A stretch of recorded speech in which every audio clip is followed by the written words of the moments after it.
परिचय। रश्मि ने एक रेस्टोरेंट से 2 पिज्जा खरीदे। प्रत्येक पिज्जा 6 टुकड़ों में कटा हुआ था, इसलिए उसके पास 12 टुकड़े थे। रश्मि को ये पिज्जा अपने 3 दोस्तों और खुद के बीच बांटना था। इसका अर्थ है कि वे कुल 4 दोस्त थे। पहले उसने अपने तीनों दोस्तों और खुद को 2-2 टुकड़े दिए। उसके पास अभी भी 4 टुकड़े बच गए। उसने अपने समेत हर एक को 1 टुकड़ा फिर दिया। इस प्रकार रश्मि ने पिज्जा को सफलतापूर्वक बराबर बराबर बांटा। इस पाठ में हम भाग के बारे में विस्तार से सीखेंगे। आओ सीखें। भाग के नियमों का प्रयोग करके संख्याओं में भाग देना। भाग के प्रतीक चिन्ह को पहचानना। संख्याओं को समूह में भाग देना। गुणन के नियमों की सहायता से संख्याओं में भाग देना। 10 के गुणज से भाग देना। संख्याओं को 1 या 2 अंकों के भाजक से भाग देना। किसी भाग संक्रिया के भागफल का आकलन करना। भाग का नियम 1। भाग किसी संख्या को कई बराबर समूह में बांट देता है।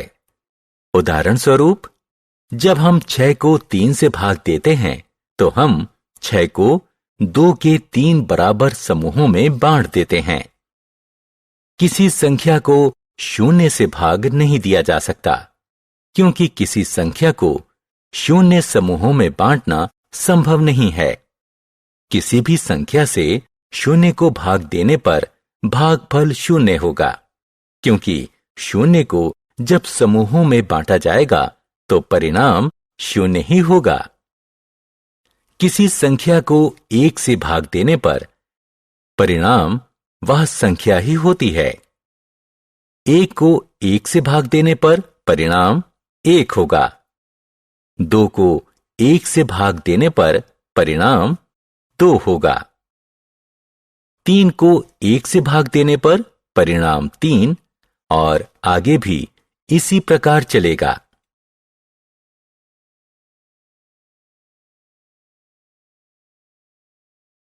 भाग का नियम 2। आइए 2 और 3 के भाग के नियम सीखें। 2 को 2 से भाग देने पर परिणाम 1 होगा। 12 को 2 से भाग देने पर परिणाम 6 होगा। इसी प्रकार 6 में 3 से भाग देने पर परिणाम 2 होगा। अब आइए 4, 5 और 6 के भाग के नियम देखें। 4 को 4 से भाग देने पर परिणाम 1 होगा। 20 को 4 से भाग देने पर परिणाम 5 होगा। 10 को 5 से भाग देने पर परिणाम 2 होगा। इसी प्रकार 18 में 6 से भाग देने पर परिणाम 3 होगा। अब 7, 8 और 9 के भाग के नियम जानने का समय है। 21 को 7 से भाग देने पर परिणाम 3 होगा। 56 को 7 से भाग देने पर परिणाम 8 होगा। 64 को 8 से भाग देने पर परिणाम 8 होगा। 72 को 9 से भाग देने पर परिणाम 8 होगा।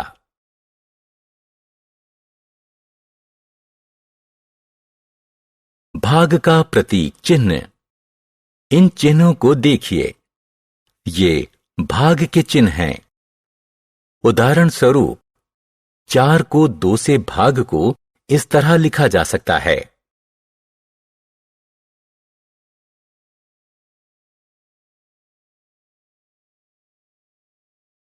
समूह बनाकर भाग। यहां 15 किताबें हैं। 5 किताबों को एक थैले में रखा जा सकता है।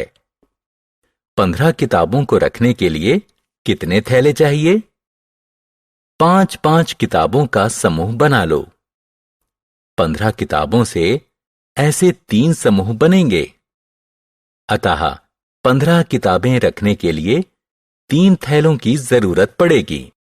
यहां 20 सेब हैं। एक टोकरी में 4 सेब रखे जा सकते हैं। 20 सेब रखने के लिए कितनी टोकरियों की जरूरत पड़ेगी? 4-4 सेबों का समूह बनाइए। 20 सेबों से ऐसे 5 समूह बनेंगे, इसलिए 5 टोकरियों की जरूरत पड़ेगी।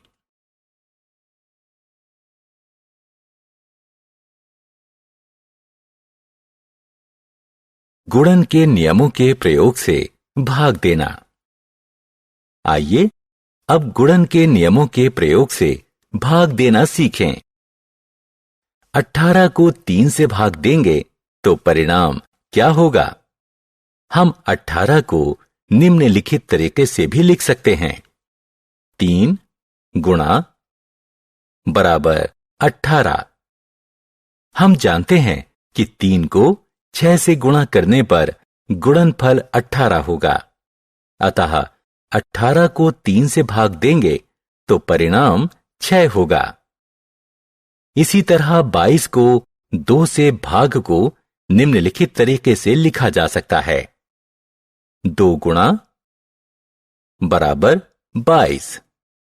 हम जानते हैं कि 2 का 11 से गुणा करने पर गुणनफल 22 होता है। इसलिए 22 को 2 से भाग देने पर परिणाम 11 होगा।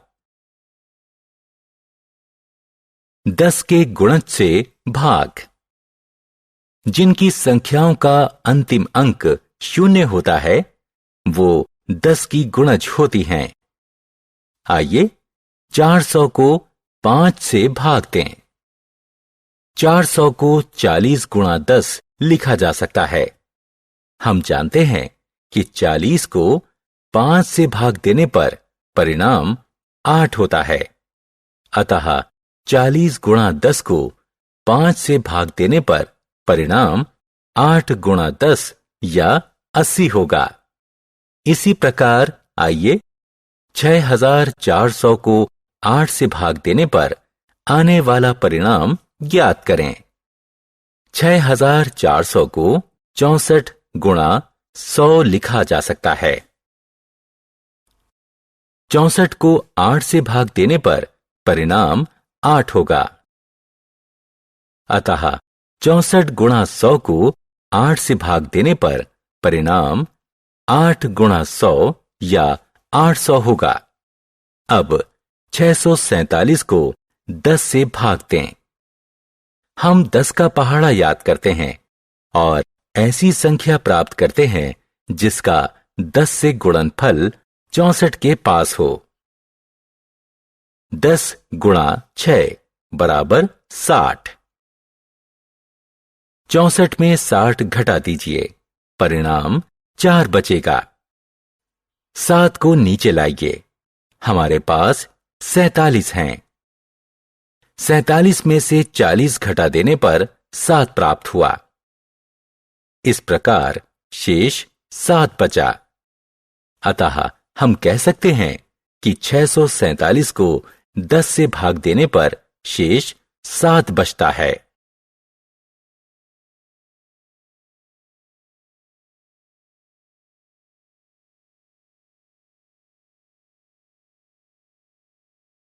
एक अंक की संख्या से भाग।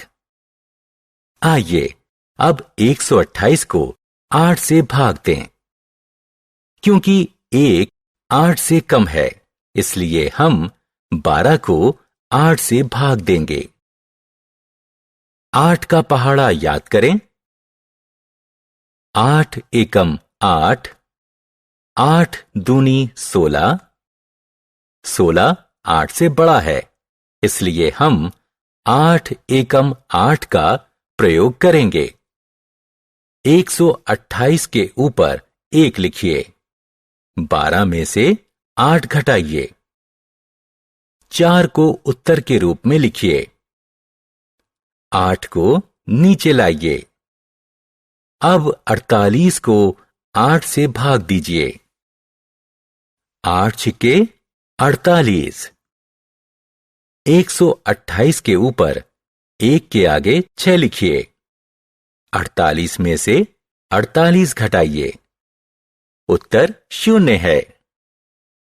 अतः 128 को 8 से भाग देने पर परिणाम 16 आएगा। इस भाग में कुछ शेष नहीं बचेगा।